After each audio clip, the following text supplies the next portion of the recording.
ರೇಣುಕಾಸ್ವಾಮಿ ಕೊಲೆ ಪ್ರಕರಣಕ್ಕೆ ಸಂಬಂಧಪಟ್ಟಂತೆ ಈಗಾಗಲೇ ಕೋರ್ಟ್ನಲ್ಲಿ ಟ್ರಯಲ್ ಶುರುವಾಗಿದೆ.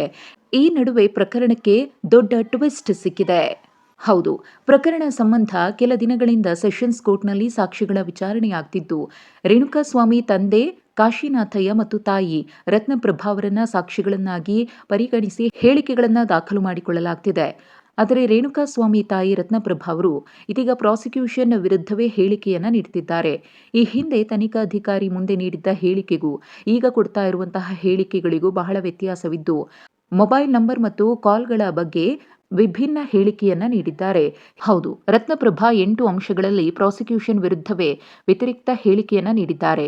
ತಮ್ಮ ಮಗನ ಮೊಬೈಲ್ ಬಗ್ಗೆ ಗೊತ್ತಿಲ್ಲ ಅಂತ ಕೋರ್ಟ್ನಲ್ಲಿ ಹೇಳಿದ್ದಾರೆ. ಈ ಮೊದಲು ತನಿಖಾಧಿಕಾರಿಗಳ ಎದುರು ಪುತ್ರನ ಮೊಬೈಲ್ ನಂಬರ್ ಗೊತ್ತು ಅಂತ ಹೇಳಿದ್ರು. ಹತ್ಯೆ ದಿನ 2 ಬಾರಿ ಕಾಲ್ ಮಾಡಿದ್ದಾಗಿಯೂ ಹೇಳಿದ್ರು. ಆದರೆ ಇದೀಗ ಮೊಬೈಲ್ ನಂಬರ್ ಗೊತ್ತಿಲ್ಲ, ಕರೆ ಮಾಡಿಲ್ಲ ಅಂತ ಹೇಳಿ ಗೊಂದಲದ ಹೇಳಿಕೆಯನ್ನ ನೀಡಿದ್ದಾರೆ. ಈ ಎಲ್ಲ ಹೇಳಿಕೆಗಳ ಆಧಾರದ ಮೇರೆಗೆ ರತ್ನಪ್ರಭಾ ಅವರನ್ನ ಪ್ರತಿಕೂಲ ಸಾಕ್ಷಿಯನ್ನಾಗಿ ಪರಿಗಣಿಸಲು ಮನವಿಯನ್ನು ಮಾಡಿಕೊಳ್ಳಲಾಗಿದೆ.